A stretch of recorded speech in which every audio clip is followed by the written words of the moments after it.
खुदा ए खुदा।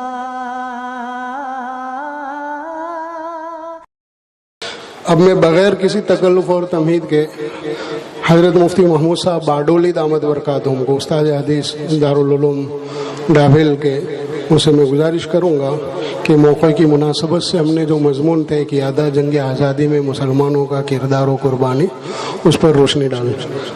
बिस्मिल्लाहिर्रहमानिर्रहीम। अल्हम्दुलिल्लाहि रब्बिल आलमीन। अल्लाहुम्मा सल्लि व सल्लिम व बारिक अला सय्यिदिना मुहम्मद व अला आलिहि व अस्हाबिहि व अला मन तबिअहुम बि ihसानिन इला यौमिद्दीन। अम्मा बादु फ़अऊज़ु बिल्लाहि मिनश शैतानिर रजीम। बिस्मिल्लाहिर रहमानिर रहीम। फ़अतिया फ़िरऔन फ़क़ूला इन्ना रसूल रब्बिल आलमीन अन अरसिल मअना बनी इसराईल। सदक़ल्लाहु मौलानल अज़ीम। कुरान मजीद की एक आयत मैंने आपके सामने पढ़ी है। अल्लाह ताला के दो बड़े नबी हज़रत मूसा अलैहिस्सलाम और हज़रत हारून अलैहिस्सलाम, इन दोनों को अल्लाह ताला ने उस ज़माने की एक जालिम सरकार के पास भेजा।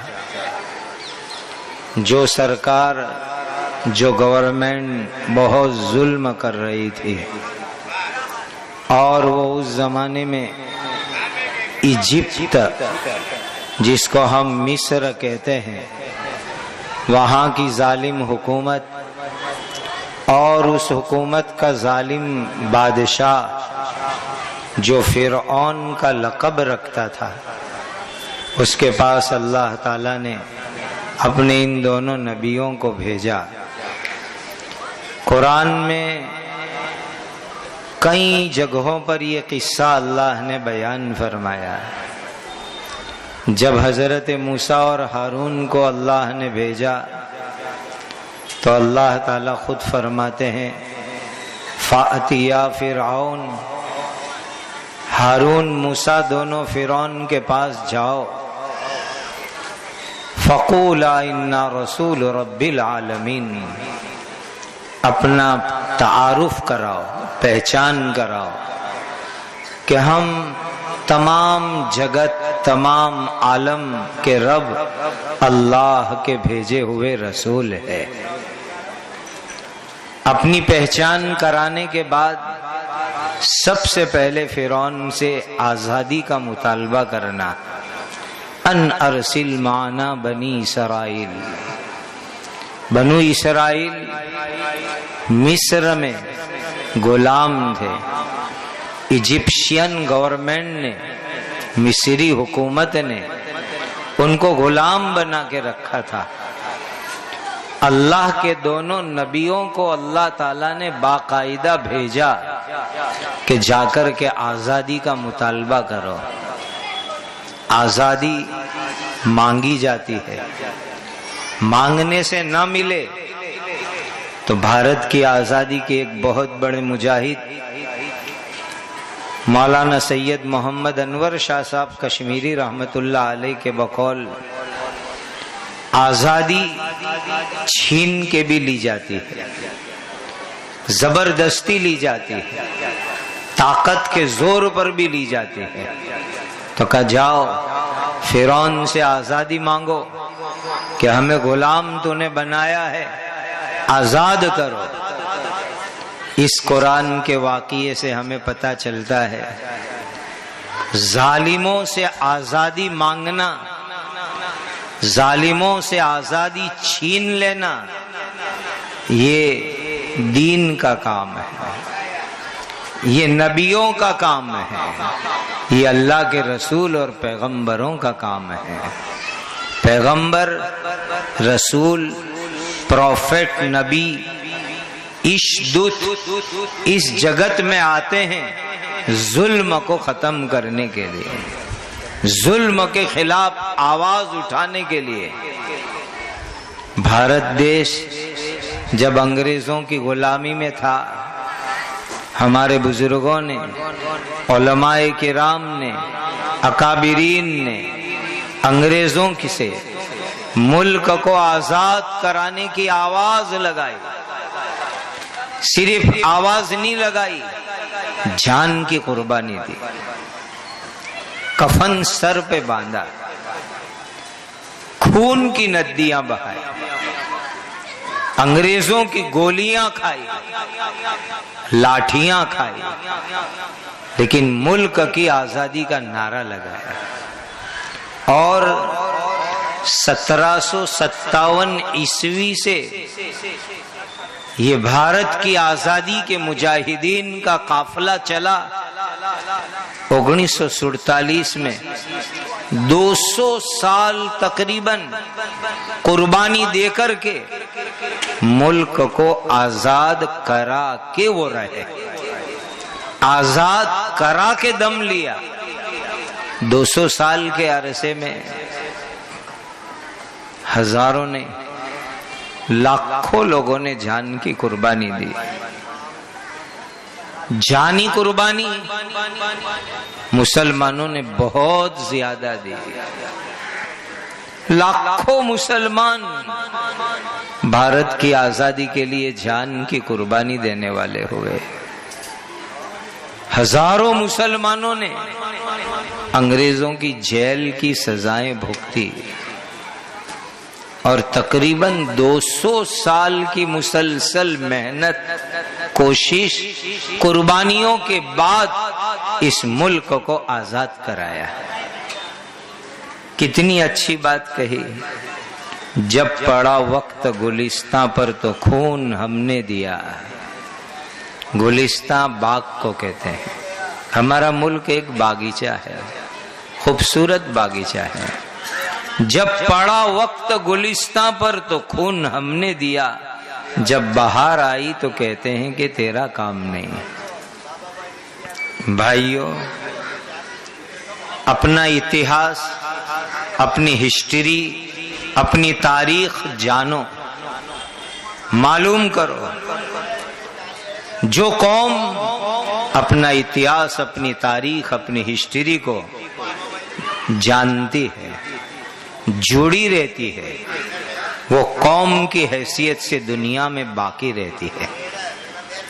जो कौम अपनी हिस्ट्री, अपनी तारीख, इतिहास को भूल जाती है, वो कौम की हैसियत से दुनिया में बाकी रहना मुश्किल हो जाता है। अगर हमें अपनी तारीख, अपना इतिहास, अपनी हिस्ट्री मालूम होगी, आगे की मंजिल चलना आसान होगा। खुददारी के जज्बात आएंगे, अजमत की जज्बात आएंगे। आज हम मुसलमान खुददारी और अजमत के जज्बात में बहुत पीछे नजर आते हैं, जिसकी बहुत बड़ी वजह यह है कि इस मुल्क की आजादी में हमारी कुर्बानियां हमें मालूम नहीं है। अगर ये हमें मालूम, बहुत खुददारी के साथ और बहुत ही हिम्मत और जुर्अत के साथ हम कह सकेंगे ये हमारा वतन है, ये हमारा भी मुल्क है, ये हमारा भी देश है। इसकी आजादी के लिए इस मुल्क के कोने कोने में हमारी कुर्बानियों की तारीख और इतिहास देखने को मिलेगी। 1857 में जब मुल्क पर अंग्रेजों का मुकम्मल कब्जा हुआ तो 1757 से लेकर 1857 तक पूरे 100 साल इस मुल्क की आजादी के हम हीरो हैं, हम कायद हैं, हम लीडर हैं। चाहे सिराजुद्दौला की शक्ल में हो, श्रीरंगापट्टनम में सुल्तान टीपू शहीद की शक्ल में हो, या हजरत शाह अब्दुल अजीज साहब की शक्ल में हो, हजरत सैयद अहमद शहीद और शाह इस्माइल शहीद की शक्ल में हो। 1757 से 1857 तक पूरे 100 साल इस मुल्क की आजादी के लिए लीडरशिप हमारे हाथ में रही, जान की कुर्बानियां हमने दी।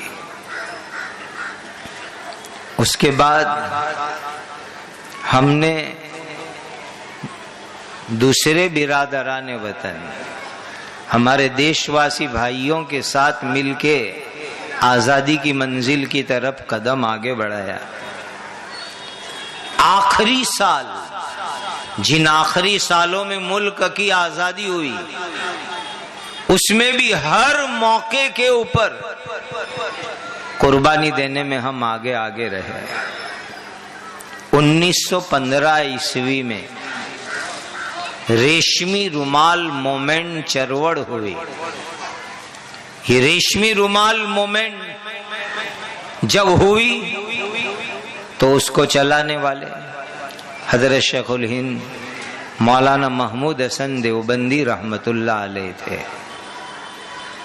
उन्होंने तकरीबन 40 साल की खुफिया छुपी हुई तैयारियों के बाद ये तहरीक अंग्रेजों को मुल्क से भगाने के लिए चलाई। 1919 में जलियांवाला बाग अमृतसर में जो गोलियां चली है और जिन लोगों को शहीद किया गया, सुन लीजिए, उसमें सबसे ज्यादा मुसलमान थे। अमृतसर में जलियांवाला बाग में मुल्क की आजादी के लिए जान देने वाले 1919 में सबसे ज्यादा मुसलमान थे। जनरल डायर की मशीन गनों की गोलियां मुसलमानों ने सीनों पर खाई है और हजारों मुसलमान उस मैदान में शहीद हुए हैं। 1920 के अंदर 2 बड़ी तहरीक चली, एक तरके मुआलात की और उसी से मिली जुलती हुई अदम ताउन की, जिसको गुजराती में असहकार आंदोलन कहा जाता है। ये 1920 की ये 2 बड़ी मूवमेंट है, 2 बड़ी चरवड़ है, जिसको मजबूत बनाने के लिए 474 उलमाए किराम की दस्तखत के साथ फतवा शाये किया गया। मुल्क की आजादी में इन मुफ्तियान किराम के फतवों ने एटम बॉम्ब से ज्यादा जोरदार कारनामा अंजाम दिया है। और आज किसी मामले में मुफ्तियान किराम फतवा देते हैं तो लोगों को हजम नहीं होता है। 1926 में मुल्क की मुकम्मल आजादी की तजवीज जमीयत उलमाए हिंद ने पास की है। मुकम्मल आजादी, इसका सबसे पहला ठहराव, रेजोल्यूशन, तजवीज 1926 में कलकत्ता में जमीयत उलमाए हिंद के इजलास में 14 मार्च को पास किया गया। फिर बाद में सबने उसकी नकल उतारी। 1928 में साइमन कमीशन आया इंग्लैंड से, उसका बाइकॉट करने वाले, उसकी मुखालफत करने वाले, उसका विरोध करने वाले सबसे ज्यादा मुसलमान थे। 1931-32 के अंदर सिविल नाफरमानी अंग्रेजों के खिलाफ, उसमें सबसे ज्यादा 44,500 मुसलमानों ने जेल की सजा भुगती है सिविल नाफरमानी के मौके के ऊपर।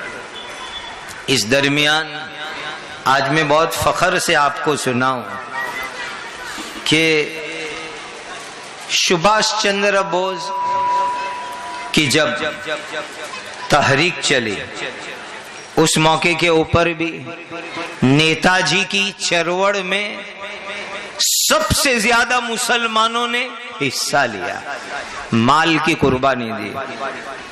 1942 में क्वाइट इंडिया, अंग्रेजों को भारत छोड़ो, इसका ऐलान दिया गया। ये क्वाइट इंडिया की तहरीक जमीयत उलमा हिंद मुसलमानों ने चलाई है। 1946 में जब आजाद हिंद फौज की गिरफ्तारियां हुई तो उसमें ज्यादा मुसलमान थे। 1986 में, 46 में बंबई में, और उस वक्त हमारे भारत का एक हिस्सा कराची में, मरीन में जब बगावत की गई अंग्रेजों के खिलाफ, बाहरी फौज ने, दरियाई फौज ने, तो उस बगावत में भी मुसलमानों ने अंग्रेजों के खिलाफ जोरदार हिस्सा लिया। दीनी भाइयों, मुल्क की आजादी में 1757 से 1857, 1857 से 1947, पूरे 200 साल तक कुर्बानियां मुसलमानों ने दी। आप जाके साबरमती जेल की दीवारों से सवाल करो, इसी शहर की साबरमती जेल में शेखुल इस्लाम मौलाना सैयद हुसैन अहमद मदनी रहमतुल्लाह अलैह को अंग्रेजों ने जेल में बंद किया और जेल की सजा हजरत मदनी ने भुगती है।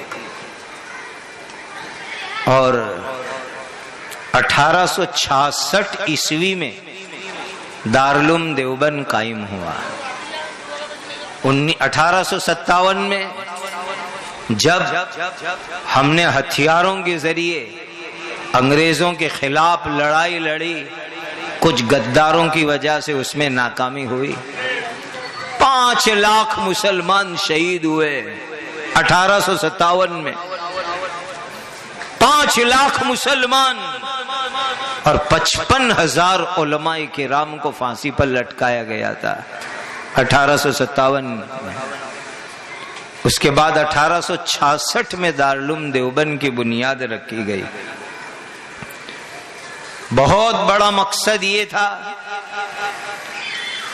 कि अंग्रेजों ने जो जहनी इर्तिदाद की एक फिजा चलाई थी, वो इस मुल्क को ईसाई स्टेट बनाना चाहते थे, गुलाम भी बनाना चाहते थे, लूटना भी चाहते थे और क्रिश्चियन ईसाई स्टेट बनाना चाहते थे। तो अंग्रेजों की इस मजहबी गंदी पॉलिसी को खत्म करने के लिए 1866 में दारुल देवबंद कायम हुआ। दारुल देवबंद में समरतुल तरबियत, जमीयतुल अंसार और दिल्ली में नजारतुल मारिफ, ये सारी संस्था, तंजीम और अंजुमन कायम हुई अंग्रेजों के खिलाफ आवाज उठाने के वास्ते। आज हम बहुत फख्र से कहते हैं, हमारे देश से हजारों किलोमीटर दूर यूरोप में, माल्टा, आयरलैंड में हजरत शेखुल हिंद मौलाना महमूद हसन देवबंदी और उनके साथियों को कैद किया गया। 3 साल तकरीबन हजरत शेखुल हिंद रहमतुल्लाह अलैह बुढ़ापे के बावजूद जेल के अंदर रहे और अपने साथियों के साथ जेल में रहे। अजीब हालत थी। हजरत शेखुल हिंद रहमतुल्लाह अलैह के साथ मौलाना हकीम नुसरत हुसैन साहब, वो भी जेल में थे। अपने बाप माँ के अकेले बेटे थे, अकलौते बेटे थे। भारत की गुलामी से बहुत उनको कुड़न और दर्द था और आजादी की धून लगी हुई थी। इसीलिए उन्होंने भी रेशमी रुमाल मूवमेंट के अंदर हिस्सा लिया और हजरत शेखुल हिंद रहमतुल्लाह अलैह के साथ जेल में गए। माल्टा जाकर के बीमार हो गए, काफी बीमारी रही और बीमारी के जमाने में उनको अस्पताल में माल्टा की जेल में दाखिल किया गया। अंग्रेज डॉक्टरों ने कह दिया था कि आप बिस्तर ही पर रहेंगे। तो हॉस्पिटल में अपनी पलंग किबला रुख करवा दी ताकि मेरा चेहरा किबले ही की तरफ रहे। डॉक्टर मना करते थे, आपकी बीमारी खतरनाक है, आप बिस्तर से नहीं उतरेंगे। फिर भी रात में अंधेरी में बिस्तर से नीचे उतर करके तहज्जुद की नमाज की हॉस्पिटल में भी पाबंदी करते थे। एक तरफ मुल्क की आजादी के लिए जान देना, दूसरी तरफ अल्लाह के सामने मुसल्ले पर बंदा होकर के खड़ा रहना। वबिल्लैली रोहबान वबिन्नहारी फुरसान। सहाबा की जो खूबियां थी, ये खूबियां कि रात में अल्लाह के सामने मुसल्ले पर और दिन में अंग्रेज दुश्मन के सामने सर पे कफन बांध के मुकाबला, ये हमारे अकाबिरीन देवबंद का इम्तियाजी कारनामा रहा है। ज्यादा बीमारी हो गई। माल्टा ही में हकीम नुसरत हुसैन साहब का इंतकाल हुआ। हजरत शेखुल हिंद रहमतुल्लाह अलैह से बैत थे। अल्लामा शब्बीर अहमद साहब उस्मानी के हम सबक थे और माल्टा ही में इनकी कब्र बनी है। आज हम फख्र से कह सकते हैं मुल्क की आजादी के लिए हजारों किलोमीटर दूर जाकर के अपनी कब्र यूरोप के एक जजीरे में बनवा दी, मुल्क की आजादी के खातिर। आज भी माल्टा के एक कब्रिस्तान में हकीम साहब की कब्र मौजूद है कि हिंदुस्तान को अंग्रेजों की गुलामी से आजाद कराने के लिए जेल में इन्होंने जान दे दी। सुबहान अल्लाह। हजरत शेखुल हिंद मौलाना महमूद हसन देवबंदी रहमतुल्लाह अलैह बड़े अजीबो गरीब इंसान थे। एक अंग्रेज ने एक रिपोर्ट में लिखा इनके बारे में कि अगर महमूद हसन को कोई जला देवे तो अभी उसकी राख में से अंग्रेजों की नफरत की बदबू निकलेगी। ये ऐसे अंग्रेज से नफरत करने वाले, ऐसे राष्ट्र प्रेमी, मुल्क की आजादी के ऐसे मुजाहिदे कि इनकी बोटी के टुकड़े टुकड़े कर दो तो हर बोटी से आजादी की आवाज निकलेगी। वो हजरत शेखुल हिंद मौलाना महमूद हसन देवबंदी रहमतुल्लाह अलैह थे। जब इनकी तहरीक के 100 साल मुकम्मल हुए, हमारे मुल्क ने 5 रुपए की स्टाम्प पोस्टल टिकट 5 रुपए वाली शाये की दिल्ली में राष्ट्रपति प्रणब मुखर्जी साहब के हाथ से। उस प्रोग्राम में मैं मौजूद था। मुल्क के प्रेसिडेंट प्रणब मुखर्जी साहब जब उस टिकट का इजरा कर रहे थे, पोस्टल टिकट का, तो उनकी जुबान से ये जुमला निकला था, भारत देश को गर्व है कि इस सरजमीन के ऊपर मौलाना महमूद हसन देवबंदी जैसा इंसान पैदा हुआ। ऐसे अजीम इंसान जिन्होंने अंग्रेजों से मुल्क को आजाद कराने के लिए बुढ़ापे के अंदर माल्टा की जेल में सजाएं भुगती है। माल्टा यूरोप में है, बहुत सख्त ठंडी होती है। वहां वुजू के लिए कोई खास इंतजाम नहीं होता था। रात को पानी भर के रख देते थे, बर्फ जैसा पानी हो जाता था। 1-1:30 बजे रात को तहज्जुद में उठ जाते, वुजू करके फजर तक तहज्जुद और दुआ और जिक्र में मशगूल रहते थे। और जब रात में तहज्जुद के लिए उठते, अंधेरे अंधेरे में लाइट भी नहीं जलाते ताकि किसी साथी की नींद में जेल में डिस्टर्ब ना हो। एकदम आहिस्ता आहिस्ता चल के जाते, तहज्जुद की नमाज में मशगूल हो जाते, बर्फ जैसे पानी से वुजू करके। हमारे इन बुजुर्गों ने एक तरफ अल्लाह से अपना रिश्ता, अपना ताल्लुक मजबूत रखा और दूसरी तरफ मुल्क की आजादी के लिए हर तरह की इन्होंने कुर्बानी दी। जब आपको पकड़ करके गिरफ्तार करके ले जाया गया तो उस जमाने में एरोप्लेन का निजाम न जैसा था, स्टीमरों में ले गए। आलमी जंग हो रही थी, वर्ल्ड वॉर का जमाना था। ब्रिटिश स्टीमरों के ऊपर जर्मन की फौजों के अटैक होते रहते थे।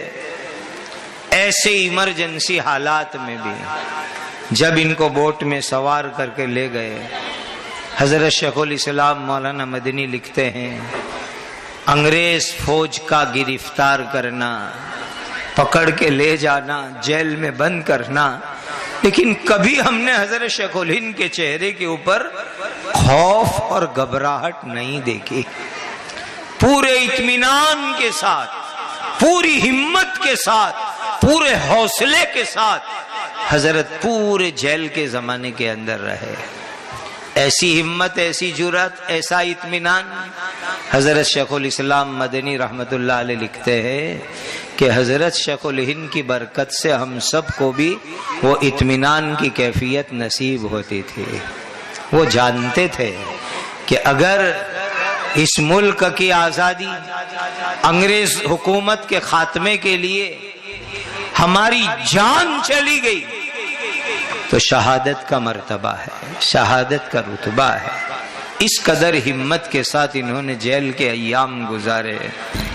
दीनी भाइयों, मौलाना सैयद हुसैन अहमद मदनी रहमतुल्लाह अलैह और बाद के ज़माने में मुजाहिद कौम व मिल्लत हज़रत मौलाना मोहम्मद हिफ्जुर रहमान साहब सेहारवी रहमतुल्लाह अलैह, हमारे तमाम अकाबिरीन ने, बुजुर्गों ने इस मुल्क की आज़ादी के खातिर अजीम कुर्बानियाँ दी।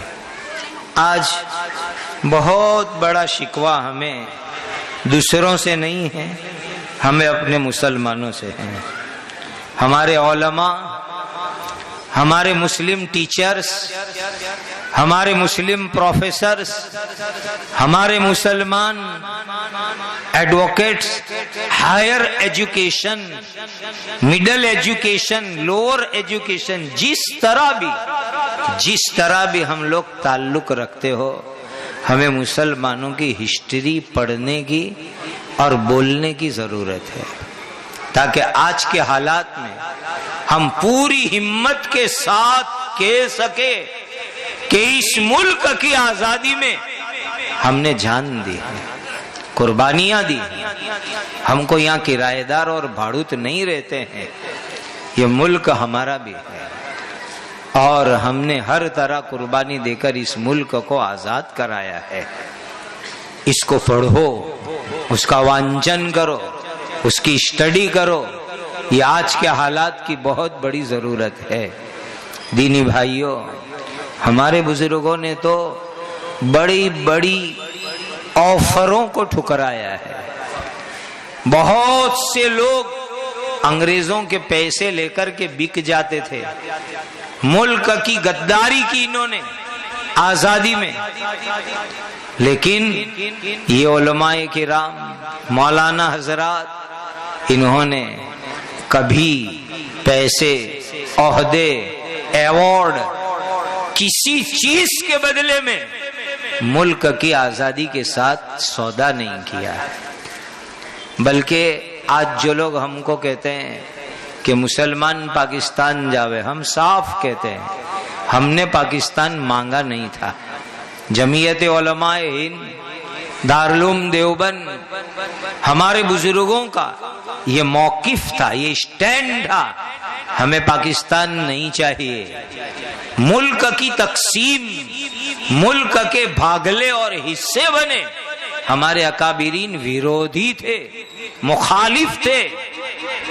गालियां खाई हमारे बुजुर्गों ने।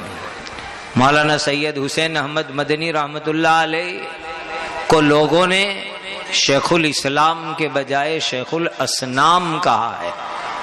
शेखुल इस्लाम को शेखुल असनाम कहा है, लेकिन मुल्क के हिस्से और भागले पड़े, मुल्क तकसीम हो, इसको हमारे बुजुर्गों ने मंजूर नहीं किया, कभी मंजूर नहीं किया। हमेशा यही आवाज लगाते रहे, अखंड भारत हो, पूरा एक मुल्क हो, इसके टुकड़े ना हो, हिस्से ना हो, भागले ना पड़े। ये हमारे जमीयत उलमाए हिंद और दारुल देवबंद के बुजुर्गों की आवाज उस जमाने के अंदर। और हजरत मदनी रहमतुल्लाह अलैह ने मदनी फॉर्मूला पेश किया था।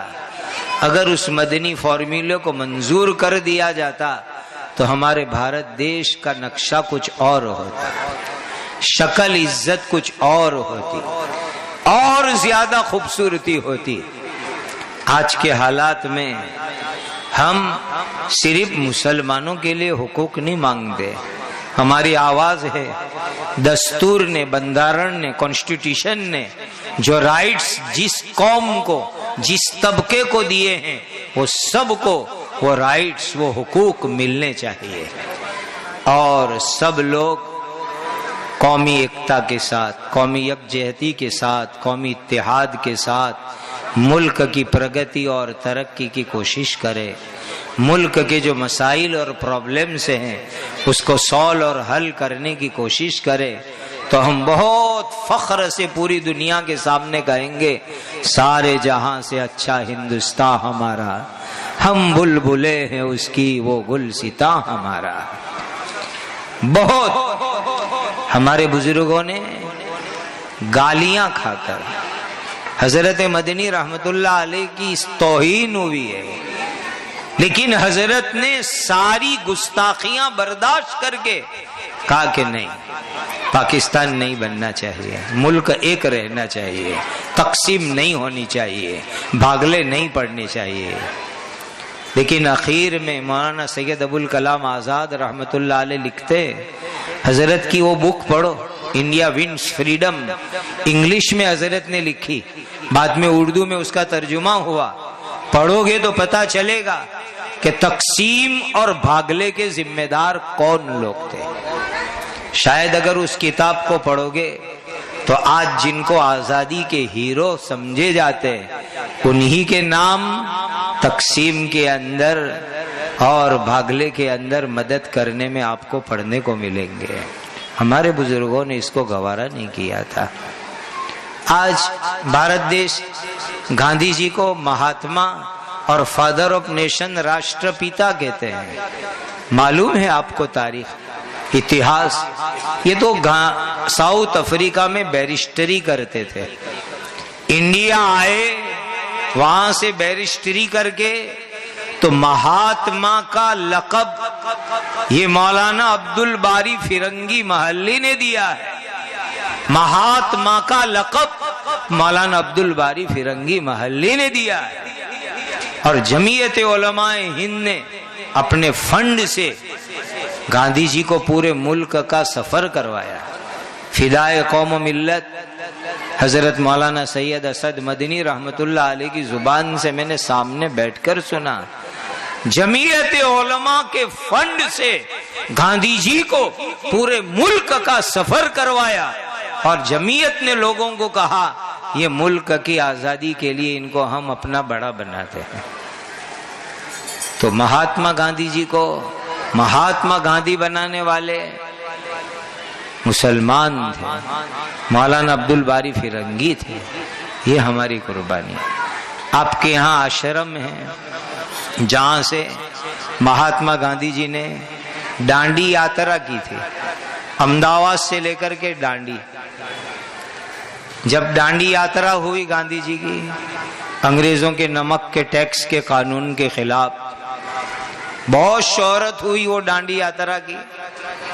जब ये डांडी यात्रा चलते चलते गुजरात का मशहूर और पुराना मदरसा डाभेल के बाजू में धामण नाम का एक गांव है, वहां पहुंचे तो उस वक्त के डाभेल मदरसे के उलमाए किराम हजरत मुफ्ती अतीकुर रहमान साहब उस्मानी, मौलाना हिफ्जुर रहमान साहब सिहारवी, ये लोग धामण गांव गांधी जी को मिलने गए।